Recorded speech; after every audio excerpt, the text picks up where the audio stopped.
The orchard of broken moons, the town of Halley's Gate, lay where the hills opened like cupped hands to hold a valley of orchards. In autumn the air smelled of bruised apples and cool iron, and the river ran black and quick under a trestle bridge that had carried freight long before the last train ever came. People said the sky was bigger there. On clear nights, the stars crowded together until you felt watched in a way that was not unfriendly, only undeniable. Don't one believed the old stories about the orchard moons. They were local folklore, muttered by pickers at dusk. That some years, when the trees were heavy enough to bend, two pale discs would rise from the far end of the valley where no road went and hang over the fields like shattered plates, all cracks and milk light, and the wind would turn from the south and smell like copper. That was supposed to mean you harvested by noon and locked your doors by dark. No one believed it, but people kept the habit. On a night in late October, when the air had a thin edge and the fog crept in long veils from the river, Mason Curran parked his dented truck at the last gate and killed the engine. He was the new night watch for the orchard, though new in Halley's Gate could span a decade. People still called him outsider. He had a face that looked carved from long work and a way of standing that suggested he'd rather be anywhere else than in conversation. He had left one life behind in a different city with higher buildings and lower sky. The orchard gave him something to do with his hands besides remember. He took the flashlight, checked the shotgun he rarely used on anything more threatening than a feral dog, and walked the fence line. The orchard had rows like scripture, tight, endless, patient. Every few yards a metal rattle hung from a long wire to scare deer in wind. The apples had been harvested. What clung to branches now were the stubborn ones or the rotsweet, ones that bees had already renamed. The fog moved like a living thing and muffled the world. The silence of a sleeping town feels like a blanket. The silence of a field feels like a breath held. Mason listened for the breath and found it missing. That was the first wrong thing. The second wrong thing was the light at the far end of the orchard. It wasn't a farmhouse window. It wasn't a hiker's lamp. It was a pearly glow that came from nowhere you could point to and from everywhere at once. The way cold can seem to inhabit water and stone and the spaces between them. Mason lifted the shotgun without thinking. The fog stood still. The rattle wires did not stir. His flashlight felt very small. He took a step, then another. The light drew him like a shoreline draws a ship that has been too long at sea. The rows narrowed, the ground sloped, and he was walking in the shallow bowl the original owners had called the Riddance Hollow. The place where wind pooled, where bad apples were thrown to bleach. People did not come here at night because what the wind brought loved to stay. The glow brightened. It was not clean light. It had hairline fractures running through it, like ice underfoot. When he reached the center of the hollow, he saw her. She stood half in fog and half in light, and her skin had the faint lavender cast of someone who has spent a long time under a different sun. Her hair fell in pale, heavy ropes, not like braids, but like streams of light slowed into threads. She wore a simple dress, short and practical, with a belt of dark leather and a small satchel at her hip.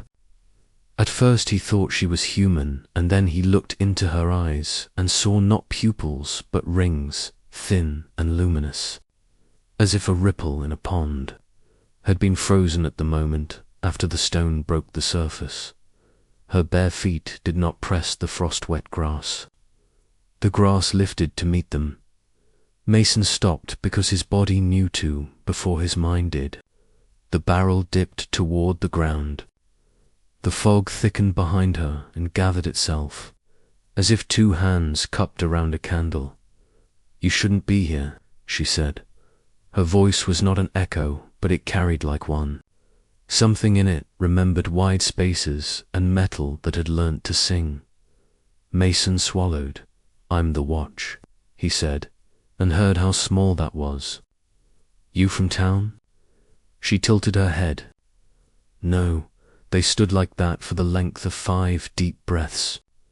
The light strengthened and patterned the fog with fine cracks, as if a glass dome hung broken over the hollow. "What are you?" he said. She took a step closer, and the cracks brightened in return, answering her. In the fine lines he thought he saw movement, something inching along the fractures, the way a lizard will hug the seam where wall meets wall. "My name is Al," she said. "Where I am from, names mean the sound you make when you are most yourself. Here you can call me Al." He nodded once. He did not ask her to repeat it because the name had already slotted into his mind the way a well-fit part slides into a machine. "I'm Mason." She looked past him at the dark rows of trees and the river's faint glimmer. Her eyes contracted in the way of a lens finding a new distance. "This place is singing," she said softly. "It has been singing for a long time. Tonight the song is loud enough to be heard where it should not be heard. That a problem?" "Yes," she said. "They came once and broke my world along its weak lines. They listen for songs like this." Mason's hands remembered the shape of fear from other nights in other places. "Who?"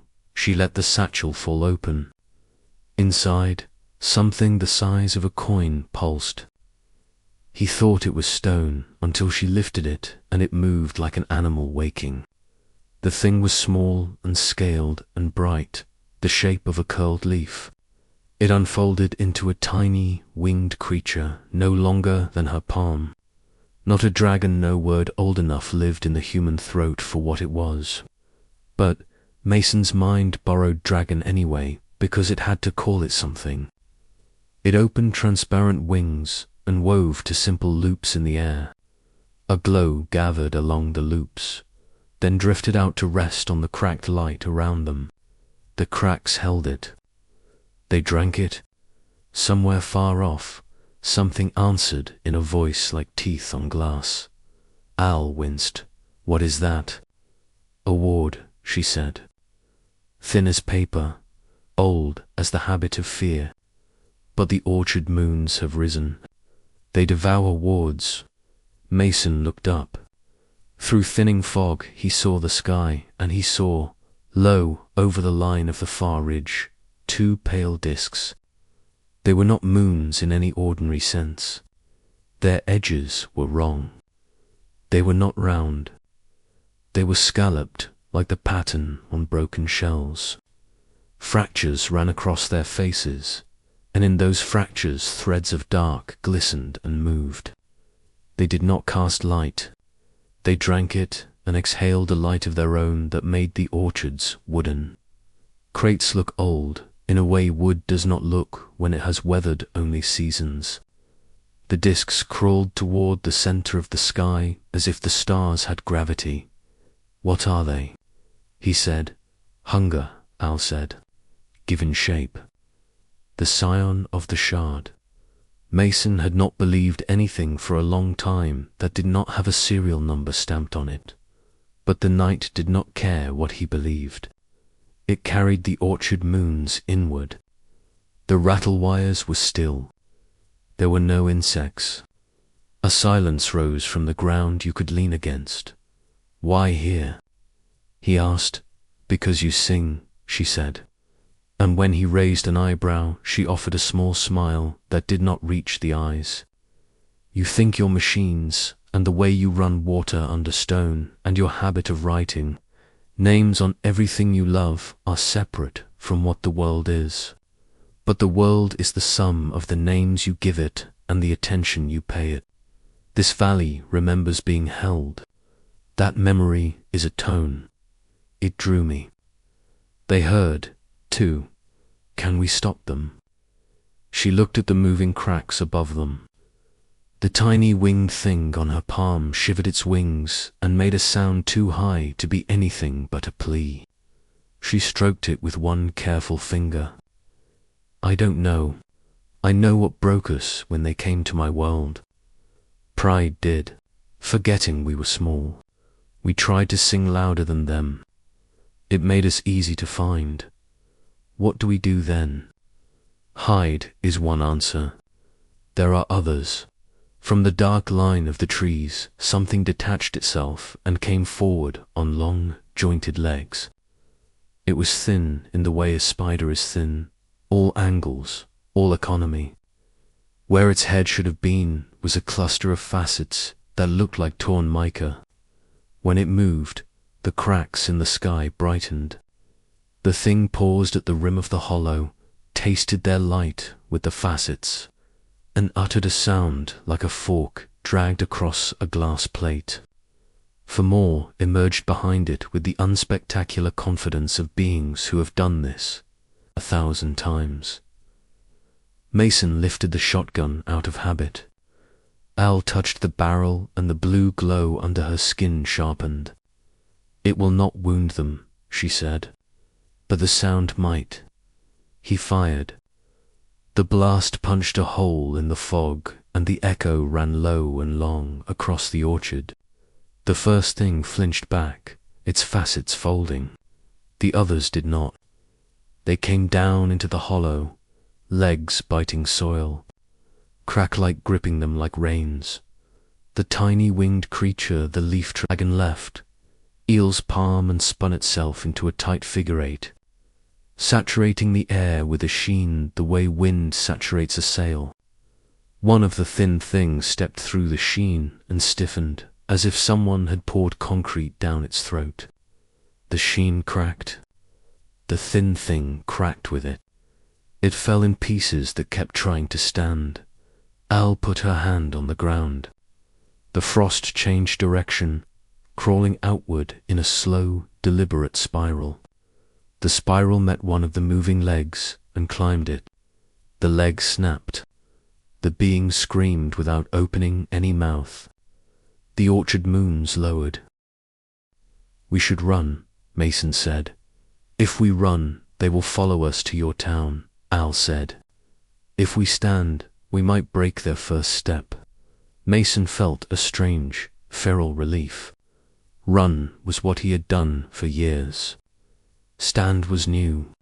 He took 2 steps in front of her without deciding to and leveled the shotgun at the nearest set of facets. Stay behind me, he said. The first of the thin things leaped.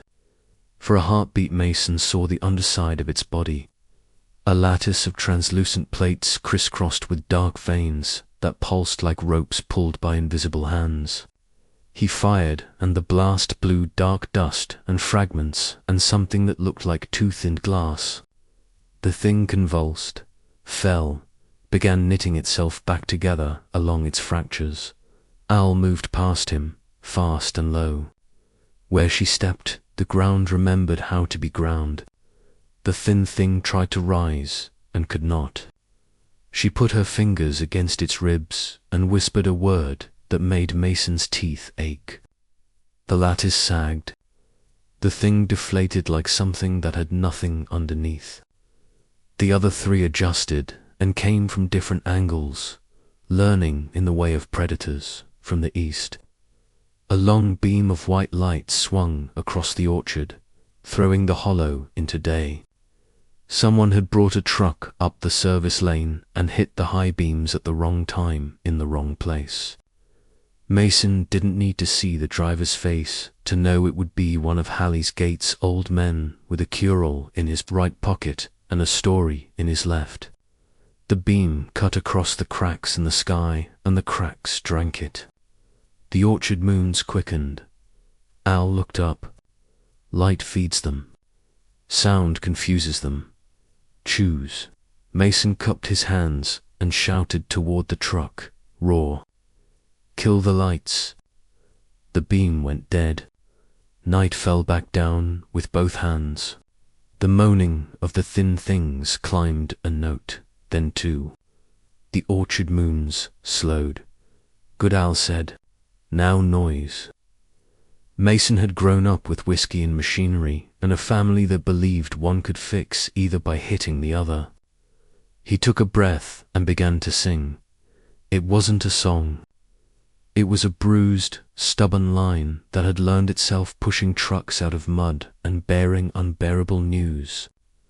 It was a line the body can remember when the body cannot remember words. It was not pretty. It did not matter. It was loud. Eel's tiny companion caught the line and wove it through the thin air into a figure eight that thickened with each pass. The sheen became a ribbon. The ribbon became a band. The band banged against the facets. The facets... One of the thin things faltered, then misstepped, then broke a leg on the remembered ground. Eel's hands found the dark veins inside the lattice of the second thin thing. She did not tear.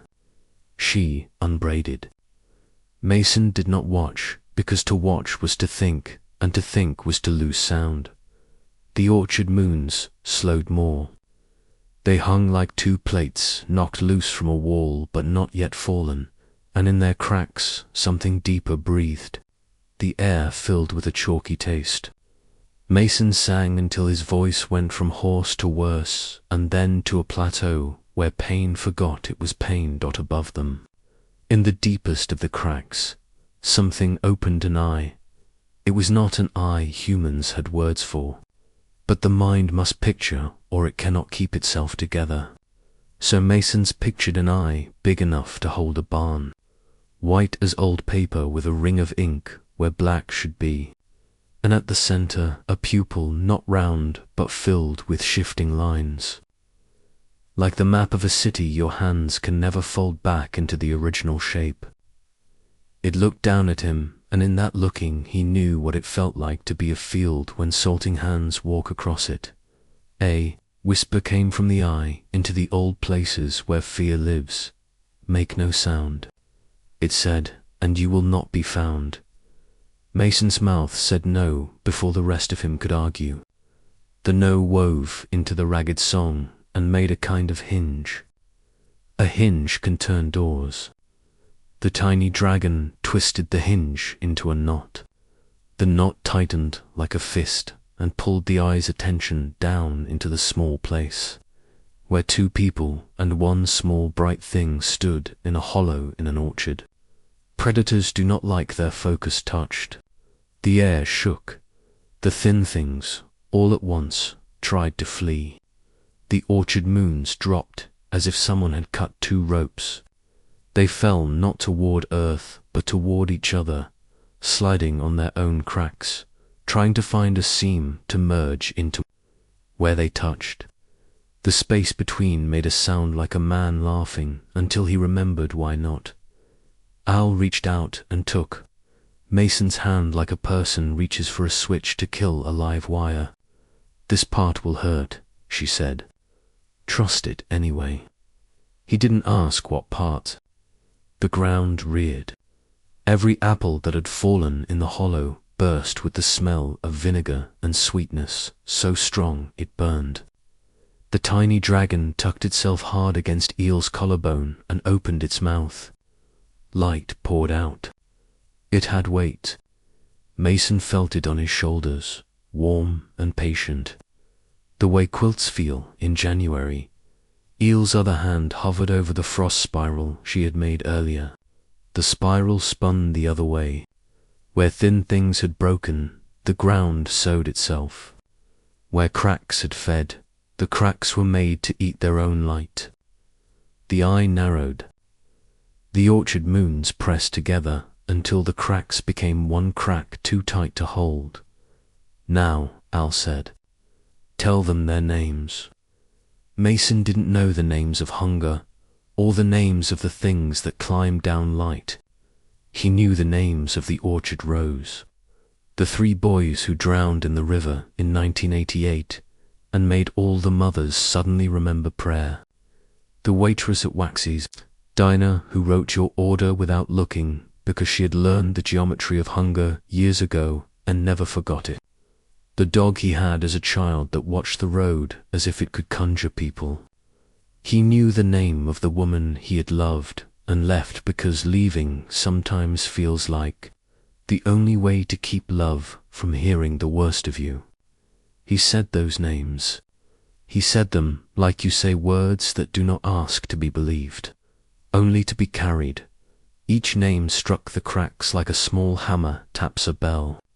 Each strike sent a ring outward you couldn't see but you could feel, up your wrist bones and into your teeth. The rings hit the eye where it assumed no ring could reach.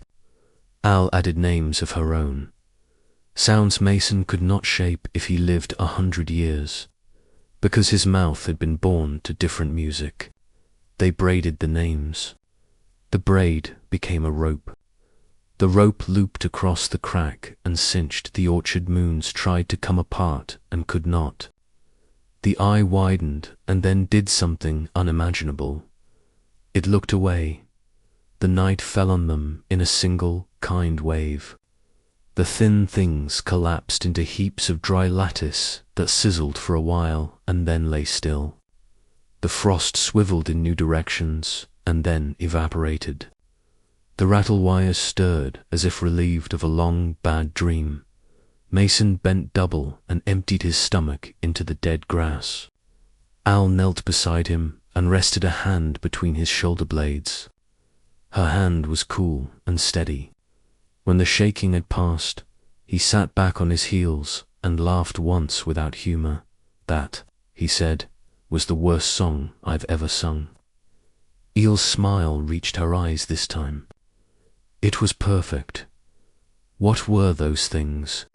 Fragments of a mind that forgot it was part of anything, she said. The thin ones, its first teeth. The moon's, its mouth. It finds places like this, where the weave is already strained by grief and pride and the heavy human habit of not listening to your own earth. It pries along the lines that exist. It would not have found you if you did not sing. It would not have left if you did not. The tiny dragon crawled out from her collar and collapsed in her hands with a sigh like a bell going to sleep. Al stroked its back. Mason watched the small body rise and fall and felt a tenderness so sudden he had to look away. Will it come back? He asked. Yes, she said simply. It is patient. Hunger always is. What do we do when it does? We do what you did, she said. We remember names. We make noise that belongs to living things who intend to keep living. We confuse it with gratitude. We choose small, stubborn harmonies, and we do not feed it with the big lights we mistake for salvation. He nodded. The truck's engine coughed. The old man, whoever he was, had either fallen asleep against the wheel or died of fright and revived again. Headlights did not come back on. In the middle distance, a fox barked. The bark had the relieved tone of a creature whose old circuits have come back online. Al stood as if she were standing against a wind Mason could not feel. The glow under her skin had dimmed to a hush, like coals at 3 a.m. I will go to the other hollows, she said. There are always others. They collect at the edges of towns, because edges forget to be held. Will you walk with me, sometimes? He surprised himself. Yes. In the weeks after, the town discovered what towns discover when something real and impossible happens in the field, and no one sensible wants to tell it plain, rumors. They said it was a gas flare or a meteor someone set on fire to get clicks. They said it was swamp lights and Mason was drunk and saw 2 moons because his eyes had learned a double life. They said nothing, and then, in the grocery line or at Waxy's diner, they said quietly that their grandmothers had told them about a year, when the orchard moons cracked and the cows wouldn't drink for a week. Mason didn't correct anyone. He walked the fields with Al when fog turned its careful face toward the ground. She taught him how to hear when frost was wrong. He showed her the place where the river made a shelf of black rock you could lie on in late summer, when the days were too big and the nights had not learned to cool themselves yet. The tiny dragon, he called it Ket, because it made small, contented clicks like a kettle settling on a stove, learned how to ride in the pocket of his jacket and made a private, outraged noise when he tried to put the jacket in the wash. The next time the orchard moons rose, no truck lights cut across the field. The men who might have driven them were in their kitchens with their lights low, listening to news they didn't trust, drinking coffee they knew too well, and thinking of years when they had let a long grief sing too loudly through their bodies. The moons came slower, like heads peering over a fence to see if the dog was out. Al and Mason met them in the Riddance Hollow, where the ground now remembered how to hold. They did not sing louder than the sky. They did not try to be bigger than the hunger. They did a thing so small it could fit in a pocket. Mason spoke the names of the rows again. Al spoke the sounds of a sky he would never see. Ket wrote careful 8s in the air and gathered the lines like ribbon. The moons paused like something considering a new fact. The cracks thinned. The night breathed. The hunger moved on to places that sang without anyone willing to stand and say, no. Winter arrived with its brown hands and metal breath. The trees made graceful bones against the cold.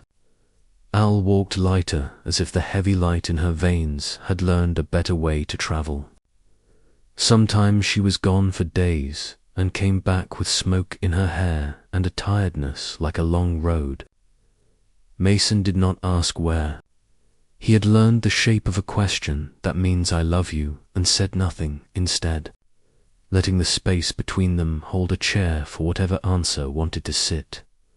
One night in late January, when the snow had crusts you could walk on and the river sang short, metallic notes where it skimmed beneath the ice, they stood on the trestle bridge and watched a halo settle over the valley. It wasn't the moons. It was softer, a wreath of pale around the horizon. Al cocked her head, listening. She smiled. It looked like dawn trying on someone else's face. The weave holds, she said, for good. For now, she said. Now is good. They walked back through town, and people they did not know by anything but face nodded as if they were part of a story everyone half remembered. Mason wondered at how many stories were half remembered in this place and how many had been told. Wrong on purpose to keep something small and stubborn alive. Spring was real. The kind of real that lets you see how winter was never a failure but a form of readying. The rattle wires sang again because wind sang and not because something else had learned to tug them. Children kicked last year's apples to pieces and went home with the smell of vinegar and sunlight on their sleeves. Mason fixed to tractors and a stubborn irrigation pump. Al mended a hollow 3 fields over where a family had stopped talking to each other in 1995 and hadn't started since. Ket learned how to sleep on a windowsill with sunlight printed across his back. It was a day like any other when the woman with the clipboard came. She wore a windbreaker with a federal agency logo stitched on the chest and a smile that had learned the shapes of both charm and threat. She asked Mason when the first incident occurred and whether he had any non-standard equipment. She did not quite ask what Al was. She asked instead where Al was, which was the same question with part of itself hidden. So no one would have to be rude. Mason said he didn't know, and somehow it was true.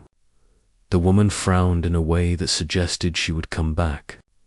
The next day, 2 black vans idled in front of Waxy's diner. and men unloaded cases with stickers that meant either nothing or too much. People in Halley's Gate suddenly had a lot to do elsewhere. The town practiced the ancient art of benign incompetence.